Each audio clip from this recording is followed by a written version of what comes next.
here enough because the moderator mispronounced my name. That's all right. That's all right. That's all right. My name's Andy Hover. I'm running for Okanogan County Commissioner in District 2. And I'm just going to tell you a little bit about myself.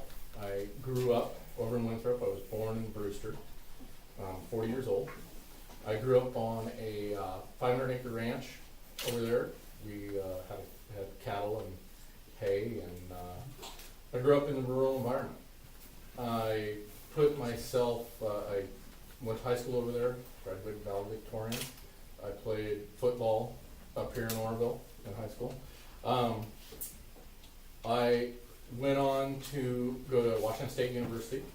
I graduated with a degree in agricultural technology and management and a business minor.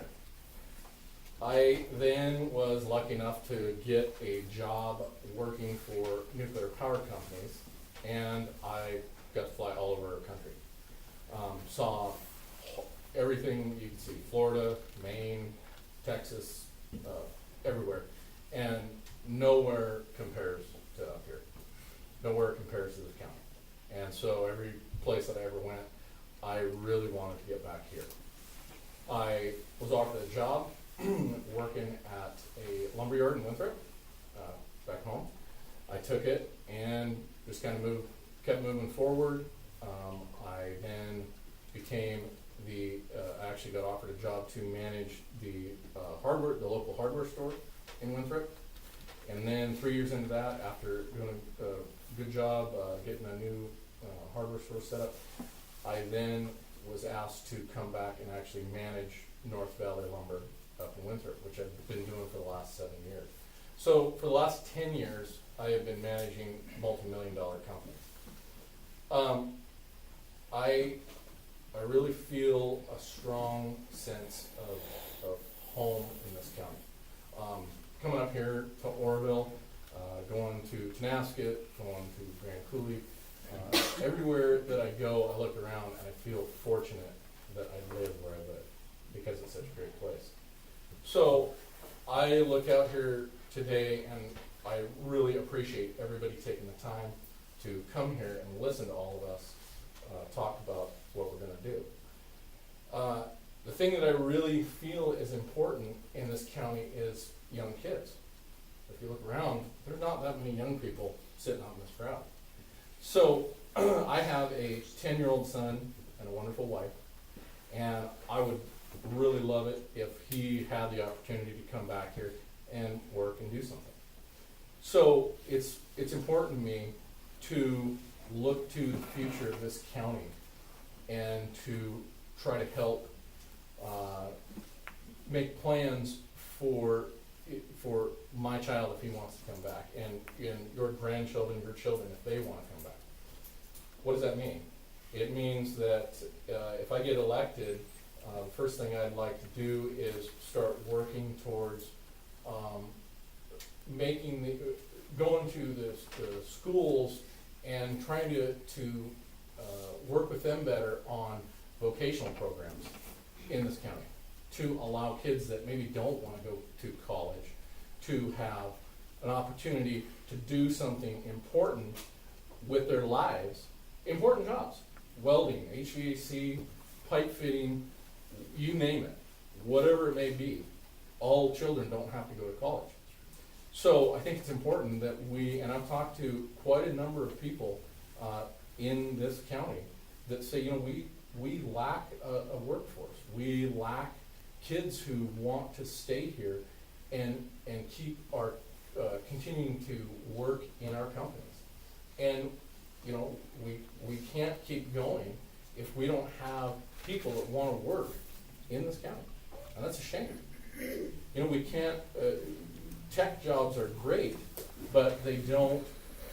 We don't have a lot of them here, and so we got to develop things for our kids to be able to really come back and make a difference in our county, and really help keep building us up, building our economy, and building us as a society. I really feel strongly about being a commissioner. I feel that it's a very important job. feel that it is the first person that you can go to and actually say, hey, I want to sit down with you. We have a serious problem in this county. We have issues that need to be resolved. And then from there, we can take it to people that are higher up in our government and hopefully get them to help us help you. And I think that I would be good at that too. I think I'm good at listening to people to try and listen to both sides of the situation. I know, if you can talk to a person who has the strongest view on the right and the strongest view on the left, somewhere you can find something in between that could be a good answer. And that's important because we are becoming a country that is becoming galvanized on the right and on the left. And I understand people's feelings, but at the same time, it is very hard to move forward if we're moving left and right. So I think, again, that the commissionership is something that is very important to me. I think it should be very important to you. You are going to have to vote on, in District 2, you're going to have to vote on a person who's never held that position before. And so how are you going to determine? You have nothing to go on, no basis to go on to determine who's better or who's worse. So it's all up to us to try to represent who we are and how we feel and what we want to do for you. Not what we want to do personally, no personal agendas or anything like that, but how we want to take your ideas and your feelings and turn them into good plans for this county. So, does anybody have any questions? No? All right. Now this is, do commissioners maintain another job, or is this their only job? What's your... My opinion on Yeah. that? Welcome back to yesterday. My job right now is a 60-hour-a-week job managing a multi-million-dollar lumber yard. I could never do that, and I would never do that and try to take on the role of being a commissioner. Being a commissioner, there's too many things, too many variables that you have to deal with. It is a full-time job. If you call me up 4 o'clock in the afternoon on a Thursday and say, hey, we are having a meeting up here in Oroville on Friday at 7 o'clock in the morning, can you make it, please? Yeah, I can definitely make it, because I have nothing else that I am doing at that moment, no other job requirements to be able to come up here. So absolutely, you cannot hold another full-time job and do a full-time job. You would never get the services required of a county commissioner. Yeah, Patrick. How are you going to balance your family life with this position? I know, as being somebody that's in your age bracket and having kids that age, how are you going to balance that when it does require that 7 o'clock, but your kid's got to be at school at 8? How do you see that?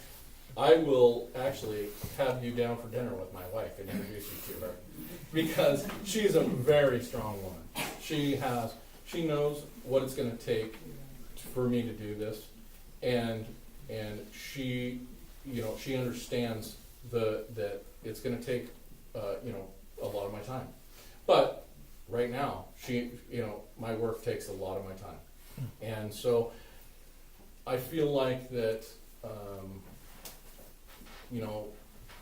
Me and her have an understanding. She's a very strong-willed woman, and I love her for it. And my child, I spend as much time as I possibly can doing things with him, and you just have to make it work. That's Cool.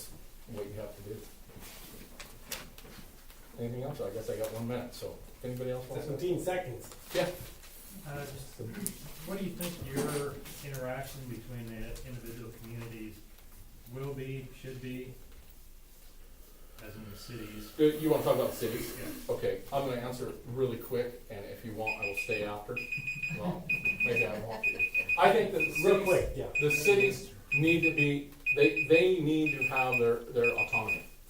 They need to be able to, the county commissioners cannot dictate to the cities what they do. So we are a supportive role. You know, we are the people, if we can support the cities in any way possible, that's what we should be doing. Thank you. Thank you.